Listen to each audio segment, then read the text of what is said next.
எத்தனையோ விதமான முட்டை கிரேவி சாப்பிட்ருப்பீங்க. இந்த மாரி ஒரு முட்டை கிரேவிய கண்டிப்பா சாப்பிட்ருக்கவே மாட்டீங்க. அவ்ளோ சூப்பரா இருக்கும். மிஸ் பண்ணாம ட்ரை பண்ணி பாருங்க. இப்ப இது எப்படி பண்ணலாங்கிறத பார்க்கலாம்.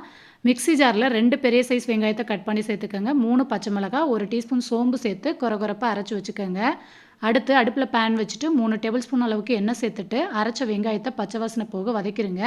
இப்போ 1 டீஸ்பூன் இஞ்சி பூண்டு பேஸ்ட் சேர்த்து இதையும் பச்சை வாசனை போக வதக்கிட்டு, 1/4 டீஸ்பூன் மஞ்சள் தூள், 1 டீஸ்பூன் தனி மிளகாய் தூள், 2 டீஸ்பூன் மல்லித்தூள், 1 1/2 டீஸ்பூன் கரம் மசாலா, 1 டீஸ்பூன் உப்பு சேர்த்து பச்சை வாசனை போக வதக்கிட்டு, 1 கப் அளவுக்கு காய்ச்சி ஆற வச்ச பால், 1/4 கப் அளவுக்கு ஃப்ரெஷ் க்ரீம் சேர்த்து நல்லா மிக்ஸ் பண்ணி மூடி போட்டு ஒரு 10 நிமிஷம் நல்லா கொதிக்க விட்டுக்கங்க.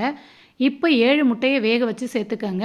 கட் பண்ணியும் சேர்த்துக்கலாம், முழுசா கூட சேர்த்துக்கலாம். இப்போ லைட்டா கலந்து விட்டுட்டு, மூடி போட்டு அடுப்ப சிம்மிலேயே வச்சு ஒரு 10 நிமிஷம் கொதிக்க விட்டுட்டு, அடுப்ப ஆஃப் பண்ணிட்டு கொத்தமல்லி தூவி, சுட சுட சப்பாத்தி, நான், இட்லி, தோசையோட சர்வ் பண்ணுங்க. அட்டகாசமா இருக்கும். மிஸ் பண்ணாம ட்ரை பண்ணுங்க. நம்ம பேஜையும் ஃபாலோ பண்ணிக்கோங்க. பாய்.